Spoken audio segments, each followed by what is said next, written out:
April 5th, 1531. The sky over London was flat and lifeless. It's a kind of gray that made the city feel suspended in time. At Smithfield, crowds gathered early, drawn by rumors of an execution unlike any they'd seen before. No scaffold, no axe, just a massive bronze cauldron set over open flames, water already starting to boil. People shifted uneasily. Executions were common, but this felt different. Slower, meaner, and no one knew exactly why. If you're into dark history and stories that make your jaw drop, hit subscribe. You'll want more of this. So, Richard Roose wasn't a nobleman, a soldier, or a criminal by trade. He was a cook. Middle-aged, quiet, unremarkable. He worked in the household of Bishop John Fisher, one of the most powerful and outspoken religious figures in England at the time. There was nothing about Roose that stood out.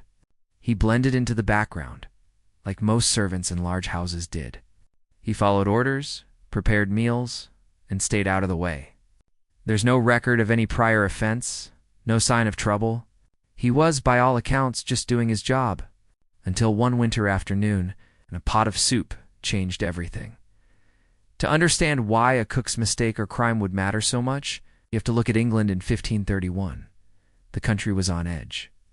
King Henry VIII was trying to divorce Catherine of Aragon. He wanted to marry Anne Boleyn, and the Pope wouldn't allow it. The kingdom split in two, those who supported the king's move, and those who saw it as an attack on the church, on marriage, on God himself. Bishop John Fisher was one of the loudest voices against the divorce. He was respected, feared, and deeply religious. But that made him a problem especially for the Boleyns, who saw him as standing in the way of their rise. Fisher knew he had enemies. He changed bedrooms every night. He was paranoid about his food. And as it turns out, he had reason to be. The fatal meal occurred on February 18th, 1531. Bishop Fisher hosted a small lunch at his residence in Lambeth. Nothing grand, just a warm meal on a cold day. On the menu was a thick, hearty soup, common in England at the time. It was prepared by Richard Roose, just like always. But this time, something was different. Roose later claimed he added a powder to the pot as a joke, a laxative, he said. Something to stir up discomfort, not death. Whether he truly believed that or not, the consequences were immediate and devastating. Fisher barely touched the soup. Maybe he wasn't hungry. Maybe he was suspicious. But others weren't so lucky. Several guests fell violently ill. As was tradition, leftovers were handed out to beggars at the gate. Two of them, Bennet, Kerwin, and Alice Trepate, gratefully.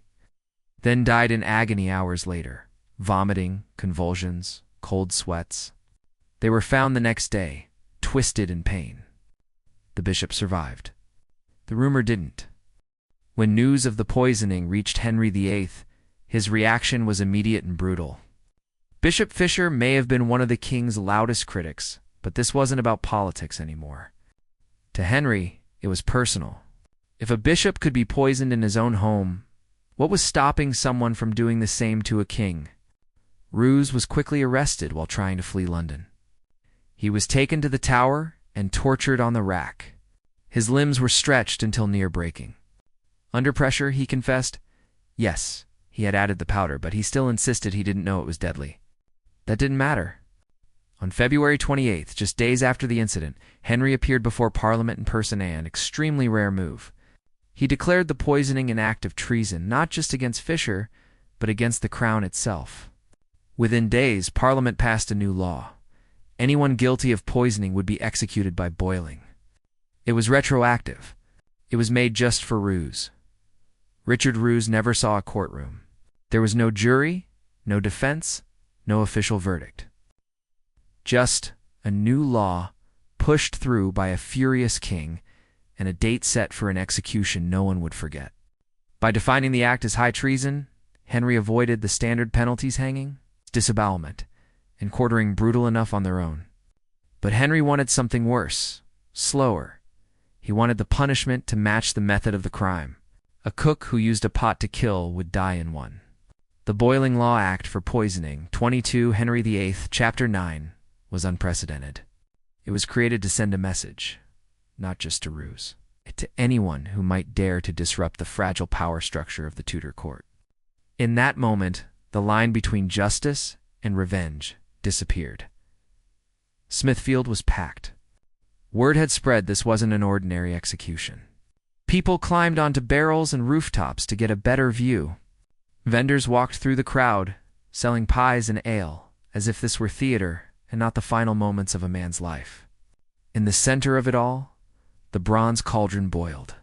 When Richard Roose was brought out, some said he looked dazed, possibly drunk sedated, maybe as a small mercy. Guards stripped him, tied him, and lifted him above the water. A priest muttered a quick prayer. No one was really listening. Then they lowered him in. First, just his legs. His screams tore through the square. Skin blistered and peeled within seconds. Some in the crowd turned away. Some didn't. Then came the second dip waist. Deep.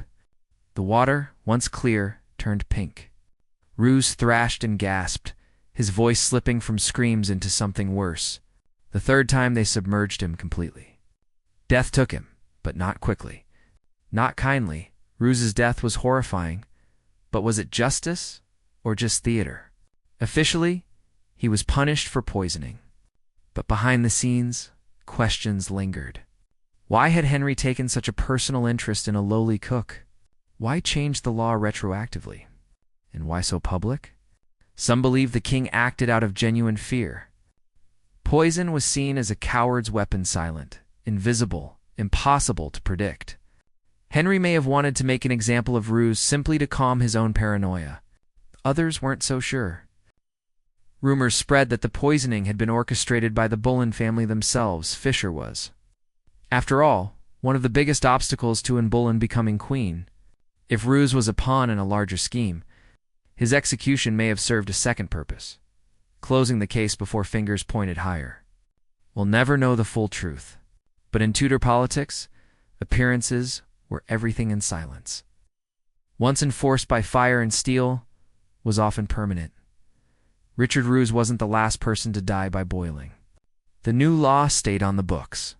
In 1542, over a decade later, a woman named Margaret Davy was boiled alive for allegedly poisoning 3 households, where she worked. Others followed. Each death was meant to reinforce the message. Poison was treason, and treason would be punished in the most terrifying way imaginable. The law was eventually repealed during the reign of Edward VI, Henry's son, as part of efforts to scale back the most barbaric punishments, but by then the damage was done. John Fisher, the Bishop Roose supposedly tried to kill, didn't escape the storm either. 4 years later, in 1535, he was executed for refusing to recognize Henry as head of the Church of England. His head was placed on a spike above London Bridge later, replaced by that of Thomas More, Anne Boleyn, whose rise may have been indirectly tied to Roose's fate. Was executed just a year after Fisher beheaded on charges most historians now consider fabricated. The real poison in this story may not have been in the soup but in the politics that surrounded it. Today, Smithfield is just another part of central London. Offices, cafes, commuters. No plaque, no marker. Nothing to suggest that, nearly 500 years ago, a man was boiled alive in the middle of the square, watched by hundreds, maybe thousands. Most people walking through have no idea what happened beneath their feet. Roose's name is barely remembered. His crime, his punishment, even the law created just to kill him, all faded into history. But the story still lingers, in a quiet way, because it forces a question we don't always like to ask. How far will power go when it feels threatened? There's something unsettling, almost poetic about how Richard Roose died. He spent his life preparing food in boiling pots, feeding nobles and servants alike. In the end, he became the ingredient. Whether he was a fool, a pawn, or a killer, the punishment didn't fit the man, it fit the message. His death wasn't just about justice. It was about fear, control, and the power to rewrite the rules in real time. And that's what makes this story hard to forget. 5 centuries later, we like to think our systems are better, fairer, more humane. But stories like Roose's remind us how easily justice can twist when it's shaped by power, not principle. One law, one king. One cook in a boiling pot. Sometimes history doesn't leave a monument, just a warning.